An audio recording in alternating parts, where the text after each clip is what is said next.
আমরা বড় ভাগ্যবান। আল্লাহ পাক রব্বুল আলামিন আমরা কোনদিন আল্লাহর কাছে দরখাস্ত করি নাই আল্লাহ আমাদেরকে এই শেষ নবী সর্বশ্রেষ্ঠ নবী মুহাম্মদ সাল্লাল্লাহু আলাইহি ওয়াসাল্লামের উম্মত হিসেবে দুনিয়ায় পাঠাও। আগের ইতিহাস সাক্ষী দেয় আগের নবীরা পর্যন্ত আল্লাহর কাছে আবদার করছে, আল্লাহ আমরা যেন শেষ নবীর উম্মত হয়ে যাইতে পারি।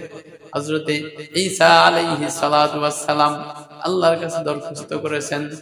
এইজন্য হযরতে ঈসা আলাইহিস সালাতু ওয়াস সালাম শেষ জামানায় দুনিয়ার যখন শেষের দিকে আসবে তখন হযরতে ঈসা আলাইহিস সালাতু ওয়াস সালাম দুনিয়ায় আগমন করবেন।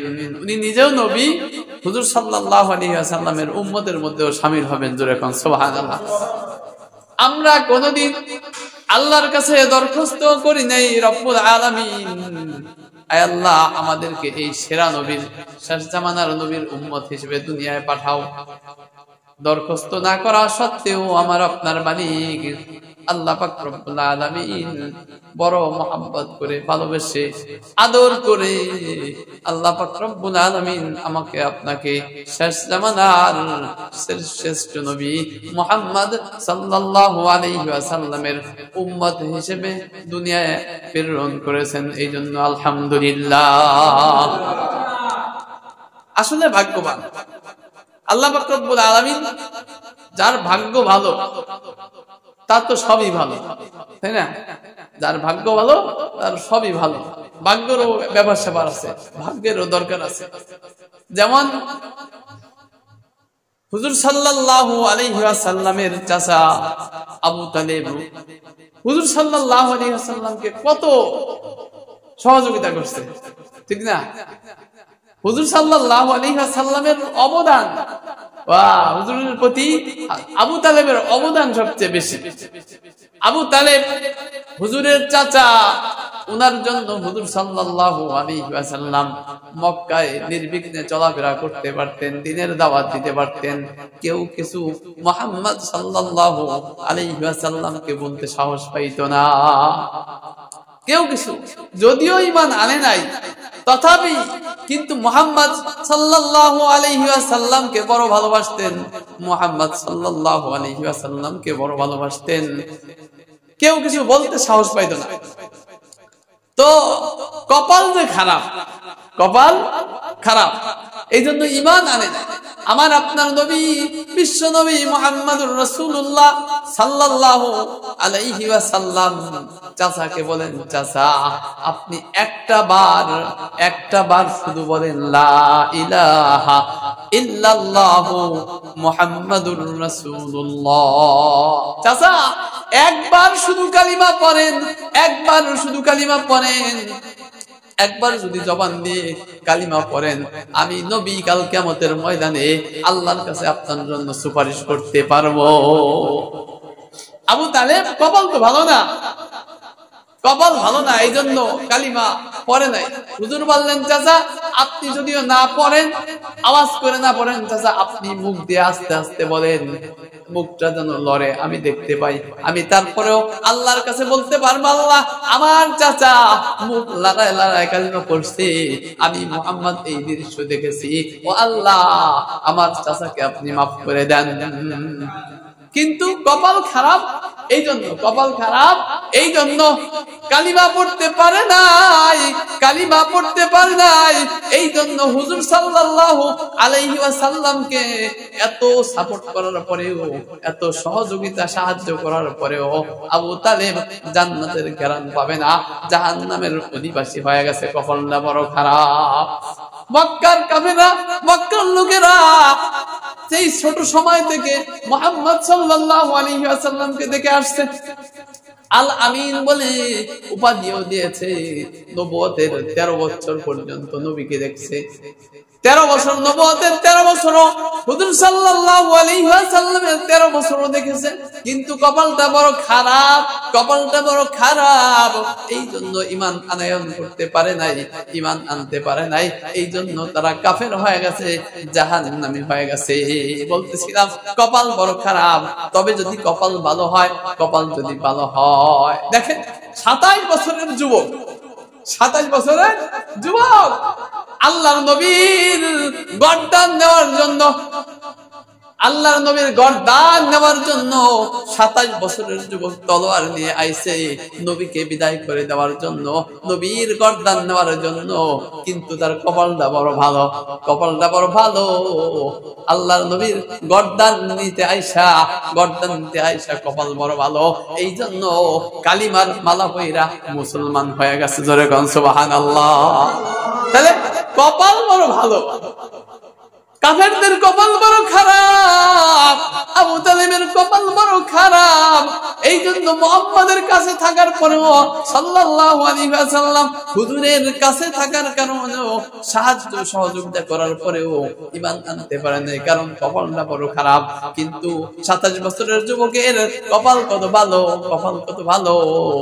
গর্দান নিতে আইসা, কল্লা নিতে আইসা নিজের কল্লাটা ইসলামের কাছে বিলীন করে দিয়েছে। কপাল বড় ভালো। আমাদেরও মনে হয় কপাল বড় ভালো, কি কন? আমাদের কপাল বড় ভালো যে আল্লাহর কাছে কোনো দরখাস্ত করি নাই। ও আল্লাহ, মুহাম্মদ সাল্লাল্লাহু আলাইহি ওয়াসাল্লামের উম্মত হিসেবে দুনিয়ায় পাঠাও। দরখাস্ত করা ছাড়াই আল্লাহ পাক রব্বুল আলামিন আমাদেরকে নবীর উম্মত হিসেবে দুনিয়ায় প্রেরণ করেছেন। জোরে কান সুবহানাল্লাহ। কপাল বড় ভালো, কপাল বড় ভালো। তবে কথা হলো, কপাল যদিও ভালো, কিন্তু আমাদেরকে যে আকলটা আল্লাহ পাক রব্বুল আলামিন দান করছেন, এই আকলটা কাজে লাগাইতে হবে। এই আকলটা যদি কাজে না লাগাই, এই আকল যদি কাজে না লাগাই, তাহলে কপাল ভালো হওয়া সত্ত্বেও আমাদের কপাল পুড়ে যাবে। কথা কোন ঠিক কিনা? এই আকলটা আপনি ভালো দিকেও লাগাইতে পারেন, খারাপ দিকেও কাজে লাগাইতে পারেন। আপনি যদি আকলকে ভালো দিকে কাজে লাগান, তাহলে আপনার কপাল খুলে যাবে। আর যদি আকলকে খারাপ দিকে কাজে লাগান, তাহলে কিন্তু আপনার কপাল ভালো হওয়া সত্ত্বেও, শেষ নবীর উম্মত হওয়ার সত্ত্বেও আপনার কপালটা আবার পুড়ে যাবে। যেদিকে না, এই যে আমরা জবান কথা বলি, এই জবান বড় বিস্ময়কর জিনিস।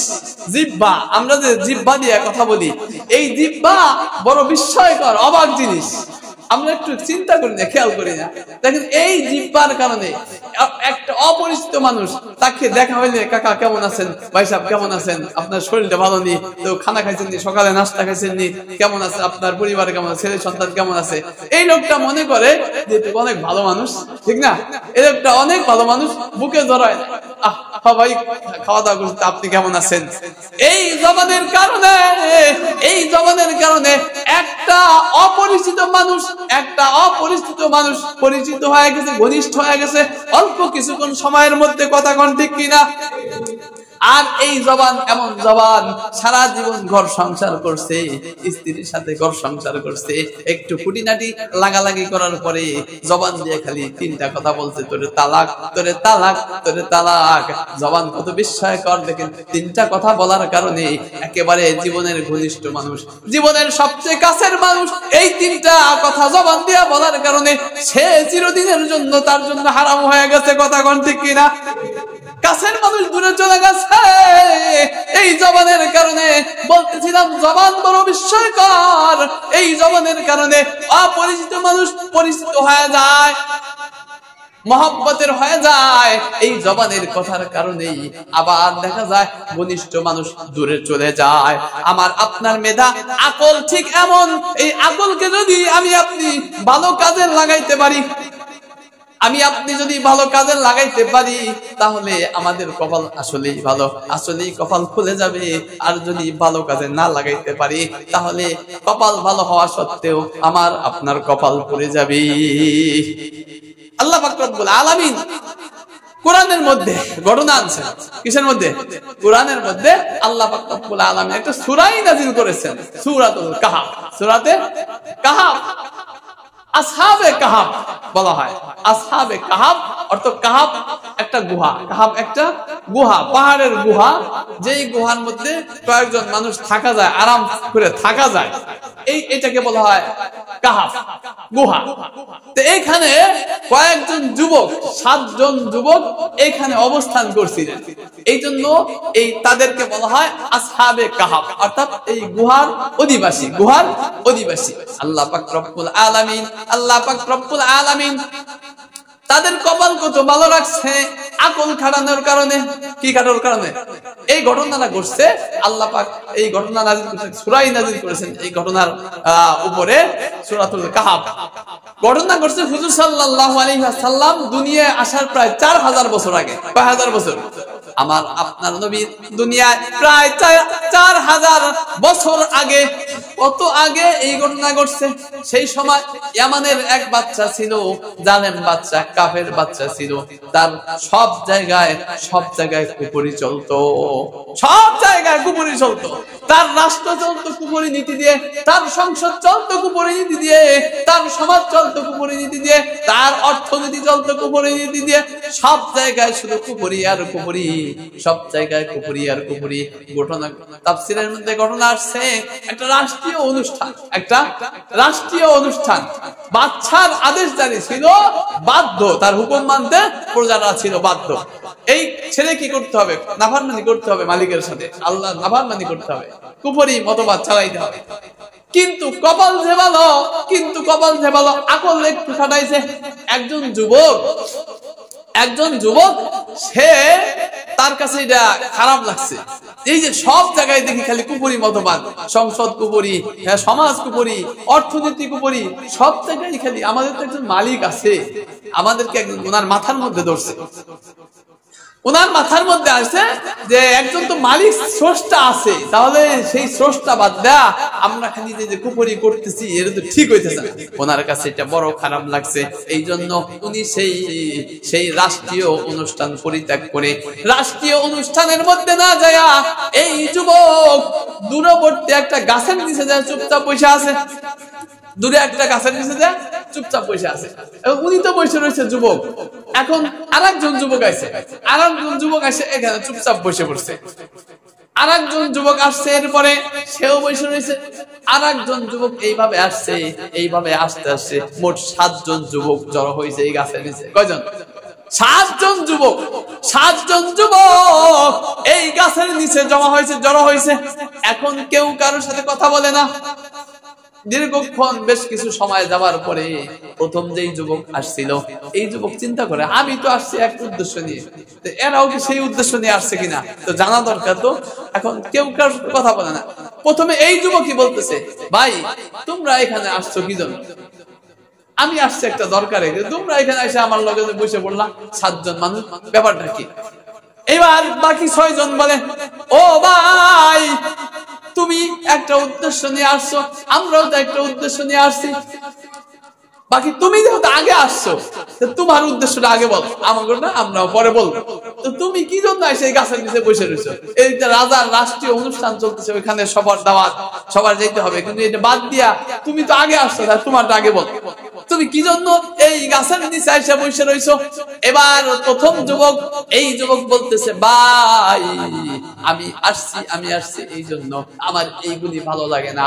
আল্লাহর সাথে নাফরমানি, আমাদের একজন স্রষ্টা আছে, আমাদের একজন সৃষ্টিকর্তা আছে, এই সৃষ্টিকর্তার দাসত্ববাদ দিয়া সৃষ্টিকর্তার সাথে নাফরমানি কুফরি করা আমার এটা ভালো লাগে না। এই জন্য আমি ওই অনুষ্ঠান পরিত্যাগ কইরা আমি এই গাছের নিচে চুপচাপ বসে রয়েছি, দেখি আল্লাহ কি ফয়সালা করে। আমি এর থেকে বাঁচতে চাই। এখন পরের যুবক বলে, ভাই আমিও তো এই উদ্দেশ্যে আসছি, আমিও তো এগুলি পছন্দ হয় না, ভালো লাগে না, আমিও তো এর থেকে বাঁচতে চাই। পরের যুবক বলে, ভাই আমারও তো এইগুলি ভালো লাগে না, আমিও বাঁচতে চাই। এইভাবে করতে করতে 7 যুবকের দেখি একই উদ্দেশ্য, আমরা এর থেকে বাঁচতে চাই, এই আমাদের স্রষ্টার সাথে সৃষ্টিকর্তার সাথে নাফরমানি করতে পারবো না, এর থেকে বাঁচার জন্য আসছি।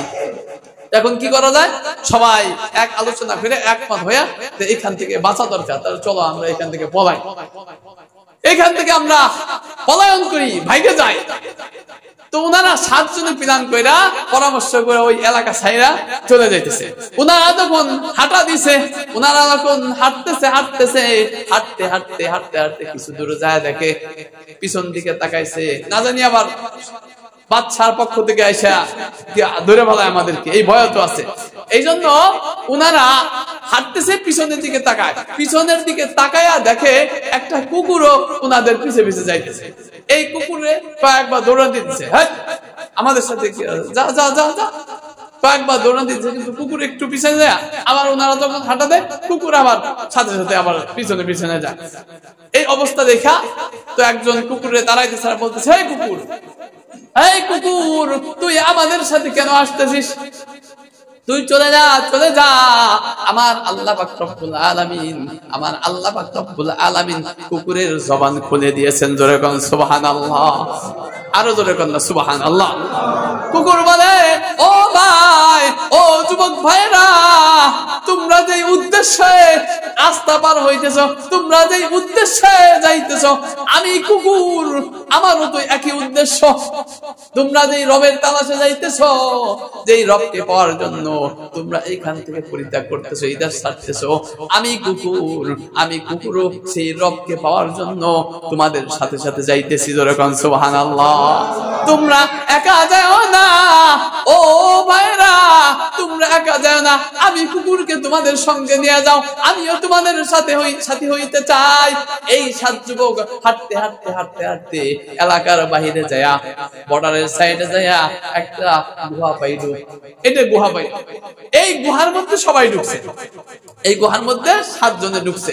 এই 7 জন গুহার মধ্যে ঢুকার পরে কুকুরের গুহার মুখের মধ্যে বসে পড়ছে, দুটো ঠ্যাং, দুটো পাও সামনে দিয়া, কুকুরে একেবারে বাঘের মতো। হ্যাঁ, আল্লাহ পাক রব্বুল কোরআনের মধ্যে ঘটনা আসছে, আল্লাহ পাক রব্বুল আলামিন কুকুরের মধ্যে এমন একটা ভীতি দিয়ে দিয়েছেন, এই কুকুরের মধ্যে এমন একটা ভীতি দিয়ে দিয়েছেন, এই ওইখান দিয়ে যদি কেউ যায়, কুকুরের দিকে তাকাইলে মনে হয় বাঘে আমারে খায় ফেলবে। জোরে কোন সুবহানাল্লাহ। এমন একটা ভীতি আল্লাহ পাক রব্বুল আলামিন কুকুরের মধ্যে দিয়ে রাখছে।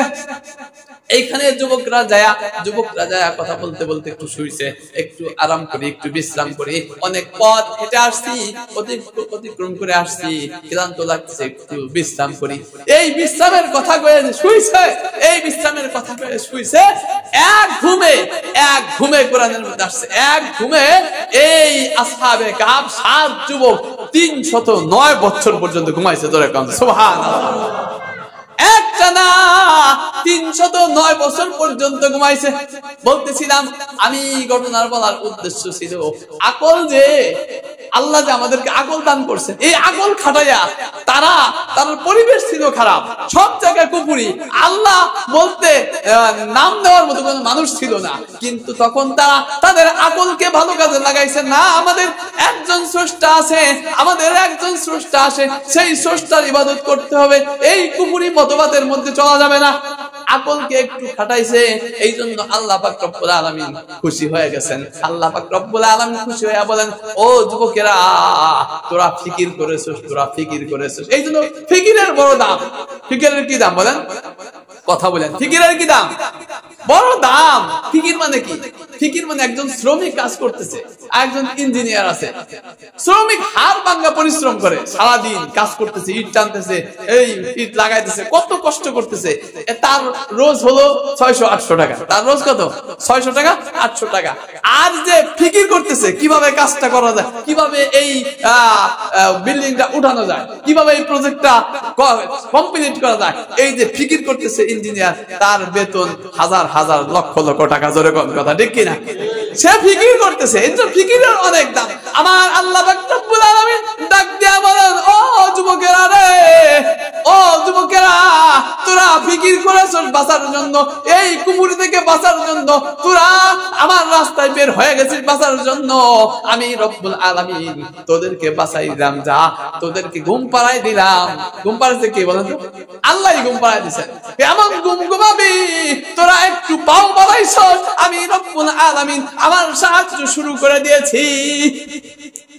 বান্দা ও যুবকেরা, যে ব্যক্তি আল্লাহর উদ্দেশ্যে পাও বাড়াবে, বান্দার ক্ষমতা যতটুকু আছে এতটুকু যদি বান্দা চেষ্টা করে পাও বাড়ায়, আল্লাহ পাক রব্বুল আলামিন ওয়াদা করেছেন আমি রব্বুল আলামিন তাকে সাহায্য করি তার গন্তব্যস্থানে পৌঁছানোর জন্য, আমি সাহায্য করি। যুবকেরা ও যুবকেরা, তোমাদের সময় কেমনে ব্যয় করতেছো? মোবাইল টিপতে টিপতে সময় ব্যয় করতেছো, ঘন্টার পর ঘন্টা, ঘন্টার পর ঘন্টা, ঘন্টার পর ঘন্টা মোবাইলের পিছনে সময় ব্যয় করতেছো। যুবক, একটু চিন্তা করতেছো না? তোমার জীবনের অমূল্য হায়াত শেষ হয়ে যাইতেছে, তোমার এখনো ঘুম ভাঙতেছে না, তুমি এখনো সজাগ হইতেছো না। তুমি সজাগ হইয়া মালিকের দিকে পাও বাড়াও, মালিকের দিকে পাও বাড়াও। আল্লাহ পাক রব্বুল আলামিন তোমাকে সঠিক গন্তব্যে পৌঁছায় দিবেন। জোরে কোন কথা ঠিক কিনা? আল্লাহ পাক রব্বুল আলামিন বলেন, যুবকরা তোমরা একটু ফিকির করেছো, পাও বাড়াইছো, আমি রব্বুল আলামিন তোমাদেরকে এমন ব্যবস্থা করে দিয়েছি, তোমরা আরামে ঘুমাও, বাকি কাজ আমি করব। তোমরা ঘুমাইতে থাকো, বাকি কাজ আমি করব। 309 বছর পরে ঘুম ভাঙছে। এর মধ্যে এইখান দিয়া যত মানুষ যায় আসে, ওই যে আল্লাহ পাক পাহারা সেট করে রাখছে। এই কুকুরের মধ্যে, কুকুরের মধ্যে এমন একটা ভীতি দিয়ে রাখছেন যে এই কুকুরকে দেখে আর সেই রাস্তা দিয়ে আসে না। জোরে কোন সুবহানাল্লাহ। যে দেখে এই এলাকায় এই কুকুর বসে রয়েছে, সে ডরে আর এই এলাকায় আসে। আল্লাহ পাক রব্বুল আলামিন এই যে 309 বছর পরে ঘুম যখন ভাঙছে, তখন তারা জানে না যে 309 বছর অতিক্রম হয়ে গেছে। এখন উঠে কয়, ক্ষুধা লাগছে রে, কিছু খাবার টাবার নিয়ে আয়, ক্ষুধা লাগছে, কিছু খাবার টাবার নিয়ে আয়। তারা এই 2-3 জন বের হয়েছে কিছু খাবার আনার জন্য। তাদের কাছে যে টাকা ছিল, এই টাকা কম 300 বছর পার হয়ে গেছে। সেই টাকার প্রয়োজন নাই, সেই লোকজনও নাই। সেই সময় ছিল কাফের সব। এখন আল্লাহ পাক রব্বুল আলামিন সকলকে ওই এলাকায় দিনদার বানায় দিয়েছেন। জোরে কোন সুবহানাল্লাহ। বাইরে যায় টাকা দিয়া খরিদ করতে চায়, তাদের ভাষাও কেউ বুঝে না, তাদের টাকাও কেউ চিনে না। লম্বা ঘটনা বন্ধুগণ আমার। তাহলে ওই ঘটনার দিকে আমার যাওয়ার উদ্দেশ্য না, বলতেছি না যে একটু ফিকির করছে, 7 যুবক একটু ফিকির করছে, একটু চিন্তা ভাবনা করছে আল্লাহকে পাওয়ার জন্য। আল্লাহ পাক রব্বুল আলামিন উত্তম ব্যবস্থা করে দিয়েছেন, আল্লাহ পাওয়ার রাস্তা খুলে দিয়েছেন। সুবহানাল্লাহ। এই যে কুকুর হয়ে কাল কিয়ামতের ময়দানে এই কুকুর জান্নাতীদের সাথে জান্নাতে যাবে। জোরে কোন সুবহানাল্লাহ। আশরাফ আলী থানভী রাহমাতুল্লাহি আলাইহি বলেছেন, ওনার কিতাবে লিখেছেন, হযরত আশরাফ আলী থানভী রাহমাতুল্লাহি আলাইহি বলেছেন, কিয়ামতের ময়দানে আল্লাহ পাক রব্বুল আলামিন এই কুকুরকে আল্লাহ মানুষের আকৃতি দিয়া মানুষের সাথে আল্লাহ এই কুকুরকেও জান্নাত দান করবেন। সুবহানাল্লাহ। জান্নাত আর জাহান্নাম বানাইছেন আল্লাহ পাক রব্বুল আলামিন মানুষ আর জিন জাতির জন্য। কিসের জন্য? মানুষ আর জিন জাতির জন্য আল্লাহ পাক রব্বুল আলামিন জান্নাত আর জাহান্নাম বানাইছেন, অন্য কারোর জন্য না। কিন্তু মানুষ আর জিন ছাড়াও কিছু প্রাণী জান্নাতে যাবে, কিছু জিনিস জান্নাতে যাবে। তার মধ্যে এই আসহাবে কাহাফের কুকুর, যে এই কুকুর ছিল, এই কুকুর তার মালিককে পাওয়ার জন্য যুবকদের সাথে যে সে পাও বাড়াইছে, সামনে গেছে, আগাইছে, এই জন্য আল্লাহ পাক রব্বুল আলামিন তাকে কবুল করে নিয়েছেন। সে কাল কিয়ামতের ময়দানে তাদের সাথে জান্নাতে প্রবেশ করবে। সুবহানাল্লাহ। এছাড়াও আরো কিছু জিনিস জান্নাতে যাবে, যেমন আপনার নবী যখন খুতবা দিতেন, একটা খেজুর গাছের একটা খুঁটি ছিল, এই খুঁটির উপর দাঁড়ায় হেলান দিয়া হুজুর সাল্লাল্লাহু আলাইহি ওয়াসাল্লাম খুতবা দিতেন। এখন সাহাবায়ে কেরাম হুজুর সাল্লাল্লাহু আলাইহি ওয়াসাল্লামের জন্য মেম্বার বানাইলেন। মেম্বার বানানোর পরে হুজুর সাল্লাল্লাহু আলাইহি ওয়াসাল্লাম এই খুঁটিটাকে সরাই দিলেন। হাদিসের মধ্যে আসছে, এই খুঁটি কান্না শুরু করলো। একটা মানুষ যেমন ফুফায় ফুফায় কান্দে, এইভাবে এই খুঁটিটা কান্দতেছিল। সাহাবায়ে কেরাম সাক্ষী দেন, হাদিসের মধ্যে আসছে সাহাবায়ে কেরাম এই খুঁটির কান্না শুনতেছিল। জোরে কোন সুবহানাল্লাহ। সবাই কান্না শুনতেছে মসজিদের মধ্যে, সবাই এই খুঁটির কান্না শুনতেছেন। আমার আপনার নবী, বিশ্ব নবী মুহাম্মদুর রাসূলুল্লাহ সাল্লাল্লাহু আলাইহি ওয়াসাল্লাম জিজ্ঞাসা করছেন, এই খুঁটি তুমি কাঁদতেছো কেন? খুঁটি তোমার কি হয়েছে, তুমি কাঁদো কেন? কে জিজ্ঞাসা করছে? কথা বলেন, কে জিজ্ঞাসা করছে? হুজুর সাল্লাল্লাহু আলাইহি ওয়াসাল্লাম জিজ্ঞাসা করছেন যে খুঁটি তুমি কাঁদতেছো কেন, ব্যাপার কি? হুজুর সাল্লাল্লাহু আলাইহি ওয়াসাল্লাম তো মহামানব, ঠিক না? হুজুর সব বুঝেন, এইজন্য আমার আপনার নবী জিজ্ঞাসা করছেন, খুঁটি রে, ও খুঁটি তুমি কেন কাঁদতেছো, তোমার সমস্যা কি? খুঁটির জবান খুলে গেছে, আল্লাহ পাক রব্বুল আলামিন খুঁটির জবান খুলে দিয়েছেন। হাদিসের ঘটনা, খুঁটি বলতেছে, ইয়া রাসূলুল্লাহ, ইয়া হাবিবাল্লাহ, আমি খুঁটি বড় ধন্য একটা খুঁটি, খেজুর গাছের আমি খুঁটি বড় ধন্য খুঁটি, কারণ আপনি আমার সাথে ট্যাগ লাগায়া আপনি জুমার দিন খুতবা দিতেন। ইয়া রাসূলুল্লাহ, ইয়া হাবিবাল্লাহ, আমি এই দুঃখে কাঁদতেছি, এখন থেকে তো আপনার জন্য মেহরাব মেম্বার বানানো হয়েছে, আপনি আর আমার সাথে হেলান দিবেন না, আপনি আমাকে সরাই দিয়েছেন, দূরে সরাই দিয়েছেন।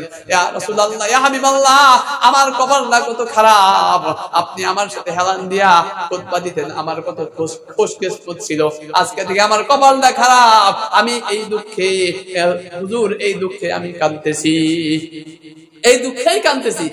হুজুর সাল্লাল্লাহু আলাইহি ওয়াসাল্লাম বলেন, খুঁটি তুমি কাঁদবো না, তুমি কি চাও আমার কাছে, তোমাকে দেওয়া হবে। খুঁটির কান্না থামে না, খুঁটির কান্না থামে না। ঘটনা বড় লম্বা, যাই হোক সংক্ষেপ করে দেই। হুজুর সাল্লাল্লাহু আলাইহি ওয়াসাল্লাম বলেন, খুঁটি রে, ও খুঁটি তুমি আর কান্নাকাটি করো না, কাল কিয়ামতের ময়দানে তুমি এই খেজুরের খুঁটি আমি নবীর সাথে জান্নাতে যাইবা। জোরে কোন সুবহানাল্লাহ। এই কথা শুনে খুঁটি খুশি হয়ে গেছে, কান্না থামে গেছে। বলতেছিলাম বন্ধুগণ আমার, মানুষ জান্নাতে যাবে, মানুষ ছাড়াও কুকুর জান্নাতে যাবে, একটা খুঁটি পর্যন্ত জান্নাতে যাবে। তা বলতেছিলাম, আলোচনা করতেছিলাম আকলের, আমাদের যে আকল দিচ্ছে এই আকলটা ভালো দিকে দিতে হবে। কে দিকে? ভালোর দিকে। এই পৃথিবীতে তাফসীরের কিতাবে আসছে, পৃথিবীতে নবীদের পরে সবচেয়ে নবীদের আকল হলো সেরা আকল, নবীদের আকল হলো সেরা আকল, সবচেয়ে মেধাবী, সবচেয়ে ভালো আকল। এরপরে নবীদের পরে তাফসীরের কিতাবে দেখে আল্লাহ পাক রব্বুল আলামিন তিনজন মানুষের আকল আল্লাহ পাক সেরা দিয়েছেন। তিনজন মানুষের আকল আমার আল্লাহ পাক রব্বুল আলামিন সেরা করে পাঠাইছেন। তার মধ্যে এক নম্বর হলো হযরতে আবু বকর সিদ্দিক রাদিয়াল্লাহু তাআলা আনহুর আকল। জোরে কোন সুবহানাল্লাহ। তাফসীরের কিতাবে আছে পৃথিবীতে তিনজন সেরা আকলের মানুষের মধ্যে এক নম্বর হলেন হযরতে আবু বকর সিদ্দিক রাদিয়াল্লাহু তাআলা আনহু। হযরতে ঈসা আলাইহিস সালাতু ওয়াস সালামের দুনিয়া থেকে বিদায় নেওয়ার পরে, দুনিয়া থেকে যাওয়ার পরে হুজুর সাল্লাল্লাহু আলাইহি ওয়াসাল্লাম আর ঈসা আলাইহিস সালাতু ওয়াস সালামের মধ্যে 500 বছর কোনো নবী ছিল না, 500 বছর কোনো নবী রাসূল ছিল না। এই সময়ের মধ্যে মানুষ একেবারে দ্বীনের দাওয়াত দেওয়ার মতো, ইসলামের দাওয়াত দেওয়ার মতো দুনিয়ায় কেউ ছিল না। মানুষ নাফরমানিতে ভরে গিয়েছিল, দুনিয়া কুফরিতে মানুষ ভরে গিয়েছিল। এমন একটা অন্ধকার সমাজের মধ্যে আমার আপনার নবী আগমন করলেন, আমার আপনার নবী আগমন করেন, নবুয়তি দান পাইলেন, নবুয়তি পায়া দাওয়াত দিলেন। প্রথম দিকে হযরতে আবু বকর সিদ্দিক রাদিয়াল্লাহু তাআলা আনহুকে দাওয়াত দিলেন, ও আবু বকর, আমি আল্লাহর নবী, আল্লাহ পাক রব্বুল আলামিন আমাকে নবুয়ত দিয়ে পাঠাইছেন, আমাকে আল্লাহ নবুয়ত দান করছেন। কত বড় জ্ঞানী, কত বড় আকল। আর এই অন্ধকারাচ্ছন্ন 500 বছর কোন দিনের আওয়াজ নাই। ঈসা আলাইহিস সালাতু ওয়াস সালাম যাওয়ার পরে অন্ধকার আর অন্ধকার। এমন একটা সময় যখন নবী বলছেন যে আল্লাহ আমাকে নবুয়ত দান করেছেন, রাসূল বানাইছেন, হযরত আবু বকর সিদ্দিক রাদিয়াল্লাহু তাআলা আনহু আকল আলা মানুষ, বুঝতে ভুল করেন নাই, একটা টু শব্দও করেন নাই, তাহলে এটা সত্য না মিথ্যা এমন কিছু জিজ্ঞাসা করেন নাই। হযরত আবু বকর সিদ্দিক রাদিয়াল্লাহু তাআলা আনহু বলেন, ইন্নাকা লা আশহাদু আল্লা ইলাহা ইল্লাল্লাহ আশহাদু ইন্নাকা রাসূলুল্লাহ। জোরে বলেন সুবহানাল্লাহ। নবী, আমি মাইনে নিলাম, আপনি যেহেতু বলছেন আল্লাহ আপনাকে রাসূল বানাইছেন, নবী বানাইছেন, আমি আবু বকর সিদ্দিক রাদিয়াল্লাহু তাআলা আনহু, আমার কোনো আট্টু শব্দ নাই, কোনো কিলোকাল নাই, আমি আপনাকে আল্লাহ রাসূল এবং নবী হিসেবে গ্রহণ করলাম। জোরে বলেন সুবহানাল্লাহ। উনি হলেন সবচেয়ে নবীদের পরে সবচেয়ে আকলওয়ালা মানুষ। এরপরে আরেকজন আকলওয়ালা মানুষের কথা কই। আরেকজন আকলওয়ালা মানুষ ছিলেন, তিনি হলেন আজিজে মিসর। তিনি কি? তাফসীরের কিতাবে দেখেন, তিনি হলেন আজিজে মিসর। আজিজে মিসর হলো মিশরের অধিপতি। হযরতে ইউসুফ আলাইহিস সালাতু ওয়াস সালাম যার বাড়িতে ছিলেন, ইউসুফ আলাইহিস সালাতু ওয়াস সালাম আজিজে মিসর, উনি রাস্তা দিয়ে যাইতেছেন, বাজারে দিয়ে যাইতেছেন, বাজারের ভিতর দিয়ে বাজারের ভিতর যাইতেছেন। এখন দেখো অনেক মানুষের একটা জটলা লাগে রয়েছে। ব্যাপার কি যায় দেখে একটা গোলাম দামাদামি হইতেছে। হযরতে ইউসুফ আলাইহিস সালাতু ওয়াস সালামের 10 ভাইয়েরা মিলা হযরতে ইউসুফ আলাইহিস সালাতু ওয়াস সালামকে হযরতে ইউসুফ আলাইহিস সালাতু ওয়াস সালামকে উপর থেকে উঠায় নিয়ে বাজারে তুলছে বিক্রি করার জন্য। এত সুন্দর ফুটফুটে ছেলে, এত সুন্দর ফুটফুটে ছেলে ইউসুফ আলাইহিস সালাতু ওয়াস সালাম, কত সুন্দর। কিতাবের মধ্যে আসছে আল্লাহ পাক রব্বুল আলামিন মানুষের মধ্যে সবচেয়ে সুন্দর করে আমাদের নবীর পরে সবচেয়ে সুন্দর করে আল্লাহ পাক রব্বুল আলামিন হযরতে ইউসুফ আলাইহিস সালাতু ওয়াস সালামকে সবচেয়ে বেশি সুন্দর করে দুনিয়ায় পাঠাইছেন। জোরে কোন সুবহানাল্লাহ। এত সুন্দর ফুটফুটে হযরত ইউসুফ আলাইহিস সালাতু ওয়াস সালাম যখন রাস্তায় হাঁটতেন তখন ওনার সৌন্দর্য ঢাইকে রাখার জন্য উনি নেকাব করতেন, হেজাব করতেন। কি করতেন? যাতে ওনার সৌন্দর্যটা মানুষ দেখতে না পারে, এত সুন্দর ছিলেন। উনি হেজাব করতেন, উনি হেজাব করে রাস্তায় হাঁটতেন যেন মানুষের চোখ লাইগা না যায়, এত সুন্দর ছিলেন। ওই আলোচনায় যাইতেছি। তবে সবচেয়ে বেশি সুন্দর ছিলেন আমাদের নবী। সবচেয়ে বেশি সুন্দর ছিলেন কার নবী? আমাদের নবী। কিতাবের মধ্যে লেখে যে হযরত ইউসুফ আলাইহিস সালাতু ওয়াস সালাম তো হেজাব পরে নেকাব পরে রাস্তায় হাঁটতেন। আমার আপনার নবীকে আল্লাহ পাক রব্বুল আলামিন যেই সৌন্দর্য দান করেছিলেন, আমার আপনার নবীকে কিতাবের মধ্যে আছে আল্লাহ পাক রব্বুল আলামিন কুদরতি নেকাব দিয়া দুনিয়ায় প্রেরণ করেছেন। জোরে কোন সুবহানাল্লাহ। এইজন্য আমার আপনার নবীর সৌন্দর্য, সেই সৌন্দর্য মানুষ দেখতে পাইতো না, কিন্তু এই সৌন্দর্যটা মাঝে মাঝে প্রকাশ পাইতো। মাঝে মাঝে কি পাইতো? প্রকাশ পাইতো। যার সাক্ষী হাদিসের মধ্যে আসছে হযরত আম্মা জান আয়েশা সিদ্দিকা রাদিয়াল্লাহু তাআলা আনহা বর্ণনা করেছেন। হাদিসের মধ্যে আসছে আয়েশা বলেন, লানা শামসুন ওয়ালিল আফাক শামসু, লানা শামসুন ওয়ালিল আফাক শামসু। আসমানের একটা সূর্য আছে, আসমানের একটা কি আছে? সূর্য আছে। এই সূর্য উদিত হয় সকাল বেলা। আসমানের সূর্য কখন উদিত হয়? সকাল বেলা উদিত হয়। এই সূর্য যখন উদিত হয় তখন রাতের যে আধার ছিল, রাতের যে অন্ধকার ছিল, সব অন্ধকার দূর হয়ে আলোকিত হয়ে যায়। ধরে কোন কথা ঠিক কিনা? সূর্য যখন উঠে দুনিয়া অন্ধকার ছন্দ দূর হয়ে আলোকিত হয়ে যায়। হযরত আম্মা জান আয়েশা সিদ্দিকা রাদিয়াল্লাহু তাআলা আনহা বলেন, আসমানের একটা সূর্য আছে, আমি আয়েশার একটা সূর্য আছেন, তিনি হলেন মুহাম্মদ সাল্লাল্লাহু আলাইহি ওয়াসাল্লাম। তবে আমার সূর্য উঠে রাতে। আমার সূর্য উঠে কখন? রাতে। নবীর সৌন্দর্য কেউ দেখতো না, কিন্তু আম্মা জান আয়েশা সিদ্দিকা রাদিয়াল্লাহু তাআলা আনহা দেখতেন মুহাম্মদ কত সুন্দর, মুহাম্মদ কত সুন্দর। এই জন্য উনি কবিতা বলছেন, লানা শামসুন ওয়ালিল আফাক শামসু। আসমানের সূর্য আছে, আমারও একটা সূর্য আছে, যেই সূর্য রাতে উদিত হয়। আসমানের সূর্য সকালে উদিত হয়, আমার সূর্যটা রাতে উদিত হয়। ওয়াজহুন নবী, ওয়াজহুন নবী কানুরিশ শামসি ওয়া নূরিল কমারি। ওয়াজহুন নবী কানুরিশ শামসি আফসালু কানুরিশ শামসি আও আফসালু মিন নূরিল কমারি। হুজুর সাল্লাল্লাহু আলাইহি ওয়াসাল্লামের চেহারা ছিল সূর্য এবং চন্দ্র থেকে আরো উজ্জ্বল। ধরে কোন সুবহানাল্লাহ। হাদিসের মধ্যে আরো ঘটনা আসছে, আম্মা জান আয়েশা, আমি অবাক হয়ে যেতাম এই ঘটনা যখন পড়তাম, অবাক হয়ে যেতাম। আম্মা জান আয়েশা সিদ্দিকা রাদিয়াল্লাহু তাআলা আনহা সুই হারাই গেছে ঘরের মধ্যে। সেই সময় তো আর এই বিদ্যুৎ ছিল না, কারেন্ট ছিল না। আমরা সুইচ দেই, কারেন্টের বাতি জ্বলে, ঘর ফর্সা হয়ে যায়, আলোকিত হয়ে যায়। সেই সময় তো ঘর ফর্সা করার আলো ছিল না, ওই তেলের মোমবাতি এই জাতীয় আলো ছিল। আম্মা জান আয়েশা সিদ্দিকা রাদিয়াল্লাহু তাআলা আনহার সুই হারাই গেছে, সুই পাওয়া যাইতেছে না, ছোট্ট জিনিস। আম্মা জান আয়েশা সিদ্দিকা রাদিয়াল্লাহু তাআলা আনহা উনি অপেক্ষা করতেছেন মুহাম্মদ, আমার স্বামী মুহাম্মদ সাল্লাল্লাহু আলাইহি ওয়াসাল্লাম যখন ঘরে আসবেন আমি অটোমেটিক সুই পাইয়া যাব। জোরে কোন সুবহানাল্লাহ। বন্ধুরা আমার, ভাইরা আমার, আমি অবাক হয়ে যাইতাম। এই যে এইগুলি যখন পড়তাম অবাক হয়ে যেতাম, এটা কি বলে? হ্যাঁ, হুজুর সাল্লাল্লাহু আলাইহি ওয়াসাল্লামের এত সুন্দর কিন্তু গবেষণা করতে করতে করতে করতে এখন যখন পায়ে গেছে মিলে গেছে গা, খাপের খাপ মিলে গেছে গা। এইটা আসলে তো নবীর যে সৌন্দর্য ছিল, এই সৌন্দর্য আল্লাহ পাক রব্বুল আলামিন কুদরতি ভাবে মেকআপ দিয়ে ঢাইকে রাখতেন মানুষের সামনে, জোরে কোন সুবহানাল্লাহ। কিন্তু ঘরের মধ্যে এই সৌন্দর্য প্রকাশ পাইতো আম্মা জান আয়েশা সিদ্দিকা রাদিয়াল্লাহু তাআলা আনহা এই সৌন্দর্য দেখতেন। এই জন্য রাসূল যখন ঘরে আসছেন, ঘর আলোকিত হয়ে গেছে, সেই সৌন্দর্য প্রকাশ পেয়ে গেছে, ঘর আলোকিত হয়ে গেছে। আম্মা জান আয়েশা সিদ্দিকা রাদিয়াল্লাহু তাআলা আনহা ওনার সুই রাসূলের ঘরে ঢোকার পরে ঘর আলোকিত হয়ে গেছে, ওনার অটোমেটিক সুইটা পাওয়া গেছে, জোরে কোন সুবহানাল্লাহ।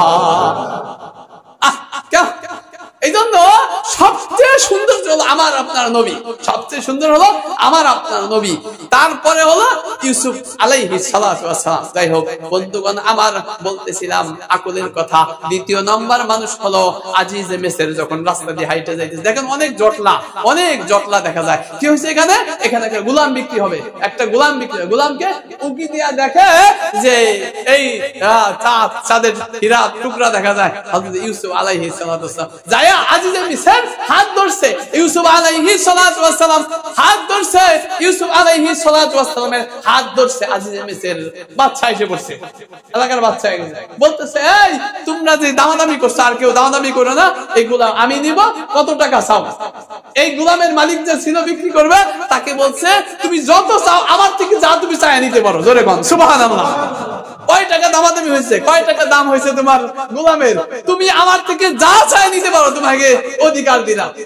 এই সূরা ইউসুফের তাফসীরের মধ্যে, আমি তো সূরা ইউসুফের তাফসীর করতেছি না, এইজন্য ওইদিকে গেলাম না। মুফাসসিরিন কিরাম অনেক কথা বলছেন, উনাকে এক পাল্লায় উঠায়া আর সোনার উপর আরেক পাল্লায় উঠায়া তারপরে বিক্রি হয়েছে।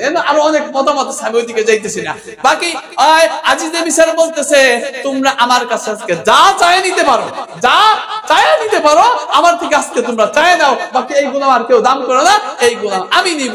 এই আজিজে মিসর হযরত ইউসুফ আলাইহিস সালাতু ওয়াস সালাম হাতটা শক্ত করে ধরছে, আর ছাড়েন নাই। উনি যখন দেখছেন উনি বুঝতে পেরেছেন এ তো সাধারণ কোনো গোলাম নাই,